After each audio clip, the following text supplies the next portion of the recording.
सौकेन्द्रणां विभ्रतीं सौवर्णाम्बरधारिणीं वरसुधाधौतां त्रिनेत्रोज्ज्वलां वन्दे पुस्तकपाशमङ्कुशधरां स्रग्भूषितामुज्ज्वलां त्वां गौरीं त्रिपुरां परात्परगणां श्रीचक्रसञ्चारिणी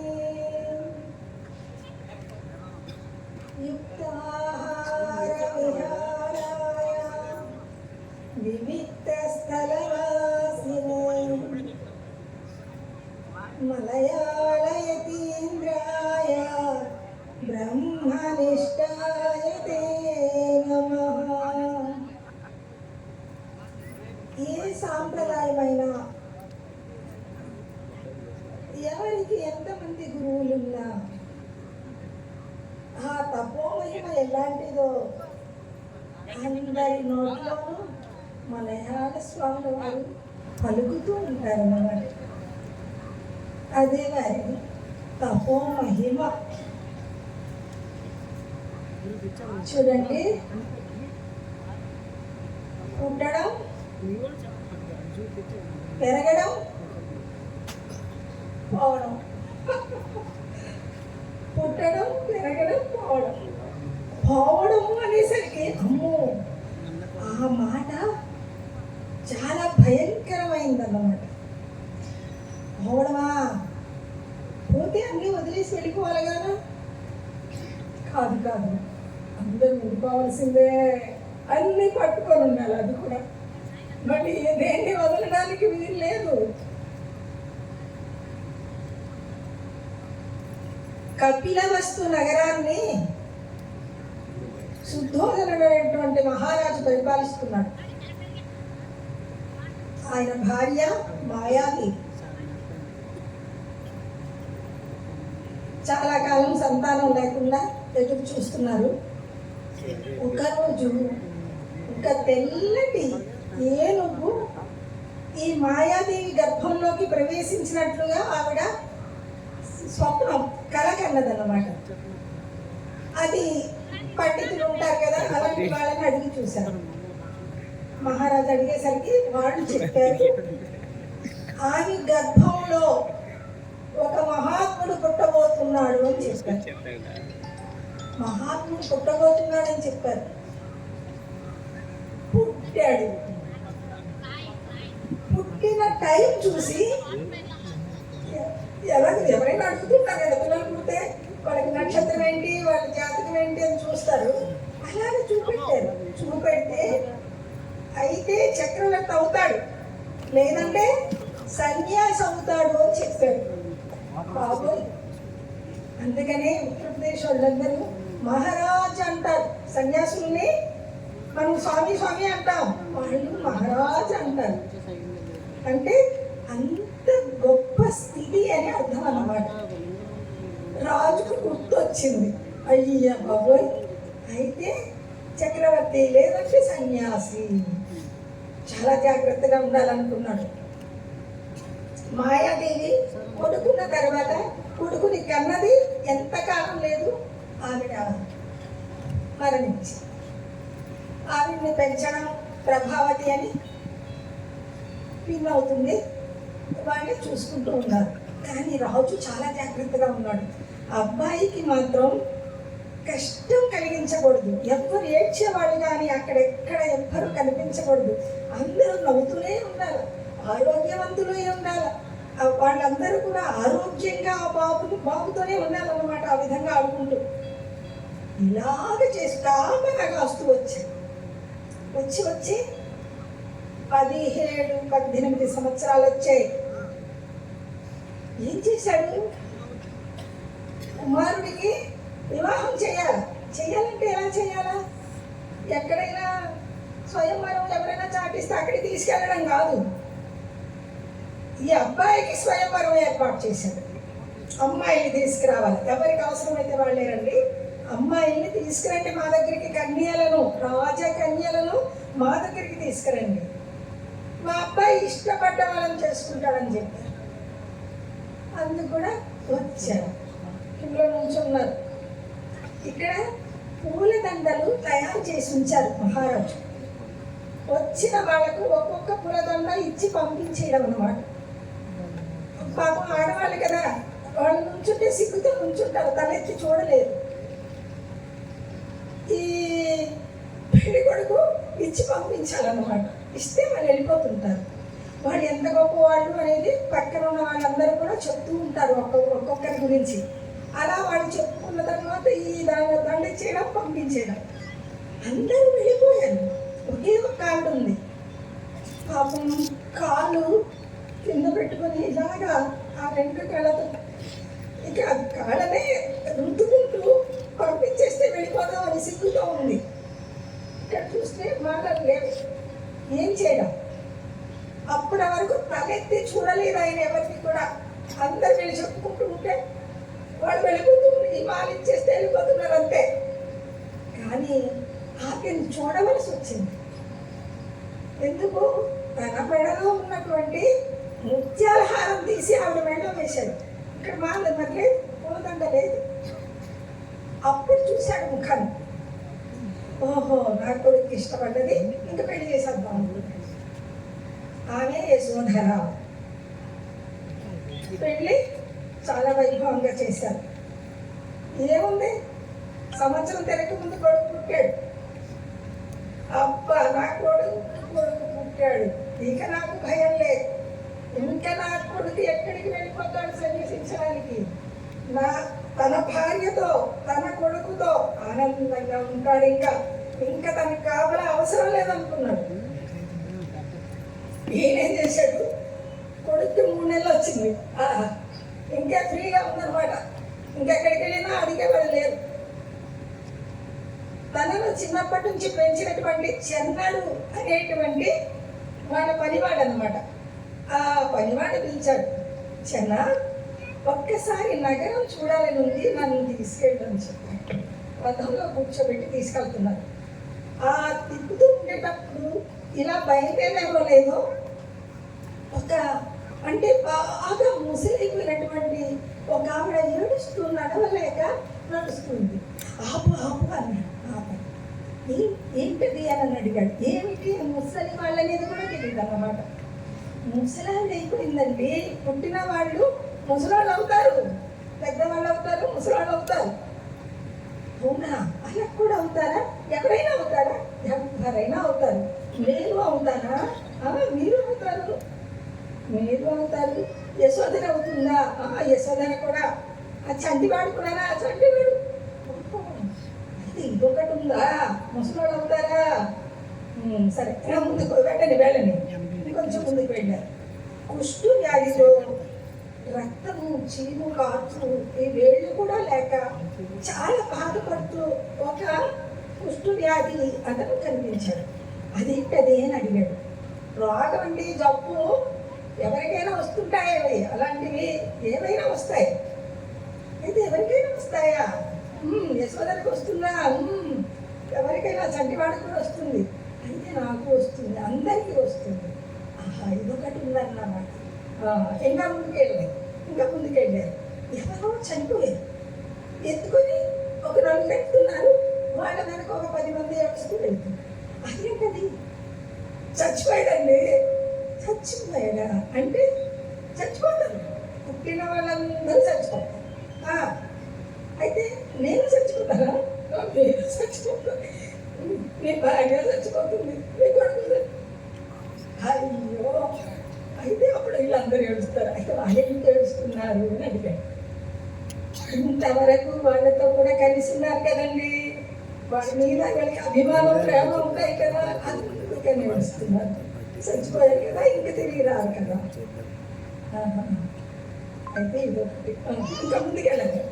ఇంకా ముందుకు వెళ్ళేసరికి ఎవరో సన్యాసి మహాత్ముడు కూర్చొని ధ్యానం చేసుకుంటున్నాడు. కాషాయ బట్టలతో ఉన్నాడు. ఆపండి ఆపారు.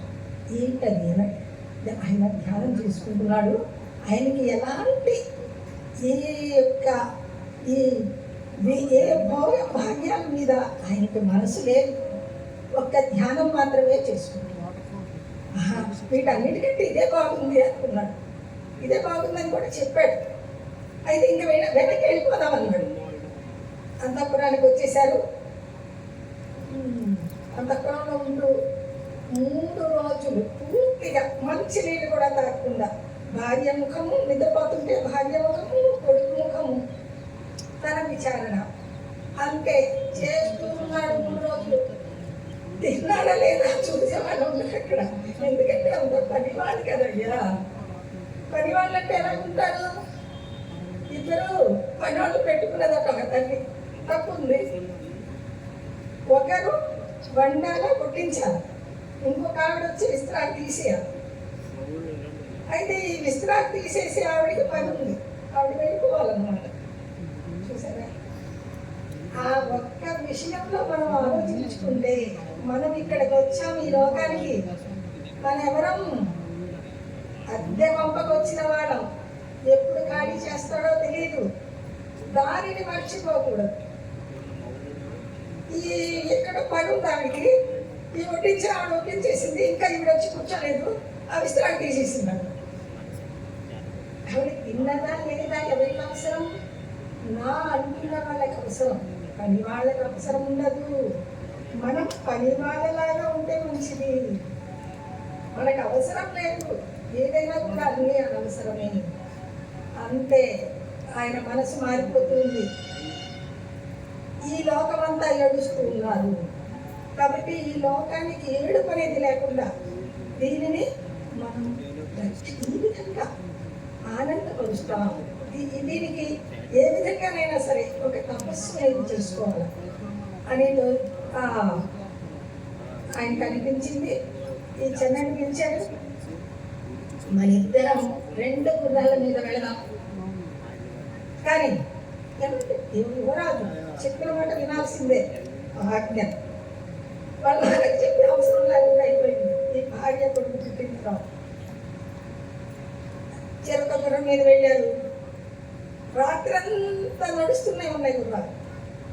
తెల్లవారిన తర్వాత యువరాజు దిగిపోయాడు. ఆయన దిగితే చెన్నై కూడా దిగేశాడు. ఒంటి మీద ఉన్న ఆ రాజ ఆభరణాలు, ఆ బట్టలు అవన్నీ కూడా తీసాడు. ఒకే ఒక్క బట్ట ఒంటికి కట్టుకున్నాడు. అవన్నీ మూట కట్టి చెన్నడికి ఇచ్చేశాడు. చెన్న ఈ పట్టుకెళ్ళి అంతఃపురంలో ఇచ్చాడు. ప్రభు అని కాడు పట్టుకుని ఏడ్చాడు. నేను అక్కడికి వెళ్ళి నేనేం చెప్పగలనని ఏడ్చాడు. నువ్వు ఏడ్చినా, నువ్వు ఏం చేసినా నేను మాత్రం తిరిగి రాను, నేను వెళ్ళిపోతున్నాను. నువ్వు ఇది నా ఆజ్ఞగా ఈ పట్టుకెళ్ళి అక్కడ ఇచ్చేసేయి, అంతే. అంతే మాట. ఏడుస్తూ నుంచుకుపోయాడు ఆ గుర్రాలను పట్టుకొని. కానీ ఆయన కనిపించడం లేదు, వెళ్ళిపోయాడు అంతే. ఇక లాభం లేదని తిరిగి వచ్చారు. అక్కడికి వచ్చి ఈ మోసుకెళ్ళిన గుర్రం ఏదైతే ఉందో అది పైకి ఎగిరినట్లుగా ఎగిరి అంతఃపురం ఆ స్త్రీలకు అందరికీ కూడా ఏడుస్తూ చెప్పిందట, యువరాజు ఇంకా లేడు, ఆయన వెళ్ళిపోయాడని చెప్పి ఇచ్చిందట. అలా అది డిగ్రీ వాళ్ళకు తెలుగులో ఇచ్చారనమాట. ఆ విధంగా ఆయన ఆహారం లేదు, ఆకలి వస్తుంది. అక్కడ అంతఃపురం నుంచే 3 రోజులు ఉంటే ఆకలి. ఇక్కడికి వచ్చేసరికి మనస్సు నిలబడడం లేదు, ఆకలి ఆకలి ఆకలి లేదు. అంతలోనే ఒక ఆవిడ అక్కడ ఉత్తరప్రదేశ్లో కూడా మన రావి చెట్లకు వాటికి పరమాణాలు నైవేద్యం పెడతారు. పెట్టిందట. పెట్టి మరి ఒక్క బట్టే ఒంటికి ఎవరు సాధువులా ఉన్నాడు ఆయన ముందర పెట్టి అది తినేసాడు అనమాట. మిగిలింది. అబ్బా, మనస్సును ఎక్కడ నిలబడితే అక్కడ నిలబడుతూ ఉందన్నమాట. ఆ విధంగా 6 సంవత్సరాలు ఆయన తపస్సు చేశారు. ఎంతమందో శిష్యులు అయ్యారు. ఆయనకి జ్ఞానోదయం అయింది. ఏమని అంటే భగవంతుడు జ్ఞానాన్ని ఉపదేశించాడు. ఏమిటి కోరికలే దుఃఖానికి మూలం. కోరికలే దుఃఖానికి మూలం. కాబట్టి ఏడుపు లేకుండా చేయాలంటే కోరికలు లేకుండా చేసుకోవాలి. ఆయన ఏం చేశాడంటే అందరికీ కూడా చెప్తున్నాడు ఆ మాటే. ఇప్పుడు మనకే చూడండి, ఏదైనా ఒక వస్తువు కావాలని అనుకున్నాం అనుకోండి, అబ్బా దాని మీదనే ఉంటుంది మనసు, ఇంకా అదే ప్రయత్నం అన్నమాట. రాత్రి పగలు కూడా ఆలోచనతో ఉంటాం. అదే వద్దు అనుకున్నాం అనుకోండి, అదేం అవసరమో మనకు వద్దు అనుకున్నాం అనుకోండి, అబ్బాయి ఎంత హాయి ఉంటుందో చెప్పలేదు. అంటే నా పరిస్థితి చెప్తున్నాను, నా సాధన ఏ విధంగా జరిగింది అంటే ఇది అవసరమా, నాకు ఆ భగవంతుడు ఇచ్చిన వరం అది, ఇది అవసరమా అని అనుకున్నప్పుడు అవసరం ఏమంటుందప్ప, ఎంత బాగా చెప్తుందో.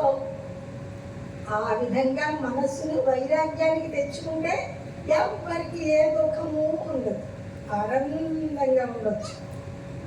ఆ విధంగా ఆయన ప్రచారం చేసుకొని వస్తున్నాడు. ఊరు తిరిగి దుఃఖమే, కోరికలే దుఃఖానికి మూలమని చెప్తూ వస్తున్నాడు. చాలా దగ్గరకు వచ్చి ఉన్నాడట. అంటే వాళ్ళ కపిలవస్తు నగరానికి కొంత దూరం, ఇంకా చాలా దగ్గరకు వచ్చేస్తున్నారు. ఆయన వస్తున్నారని చెప్పి వీళ్ళకి తెలిసిపోయింది.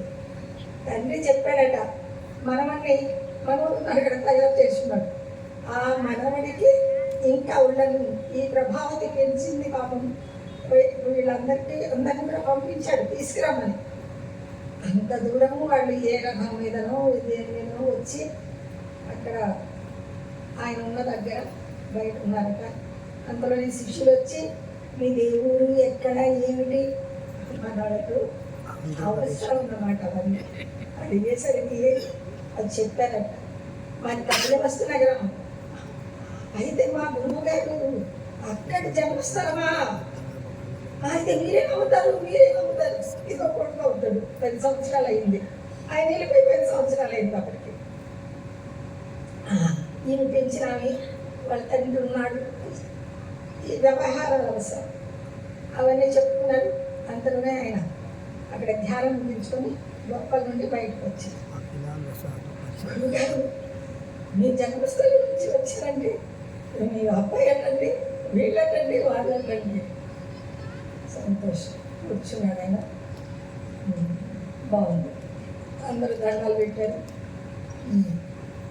మీరు ఇంకా వెళ్ళొచ్చు అన్నారు. అంటే అది తీసుకురమ్మన్నారు నాన్నగారు. వస్తా, అన్ని వరకు వస్తున్నాను కదా, అక్కడికి కూడా వస్తాను. నేను అక్కడికి వచ్చేటప్పుడు వస్తాను అక్కడికి, అంతేకాని నేను ఇప్పుడు వస్తానని చెప్పి నేను చెప్పడం లేదు. అన్ని వాళ్ళకు పాటు అక్కడికి కూడా వస్తాను. అలాగే మరి ఏం చేస్తారు, ఏం చేయలేదు. కాదనుకున్నాకేమో సాధులందరూ అంతే. వాళ్ళు వెళ్ళిపోయారు. వీళ్ళు వచ్చే రోజుకి వాళ్ళు తయారుగా ఉన్నారు. అబ్బా కొడుకు ఎంత కాలానికి వస్తున్నాడు అని తండ్రి ఎంత ఆతృత పడుతున్నాడో, ఎంత ఆనందపడుతున్నాడో. కొడుకు వస్తున్నాడు అనేసరికి ఎదురు వెళ్ళిపోయాడు. ఎదురెళ్ళేసరికి కొడుకు ఏం చేశాడు, ఇంతకుముందు చిప్పలు ఉంటాయి అంటే వాటిని ఉంటారు నాకు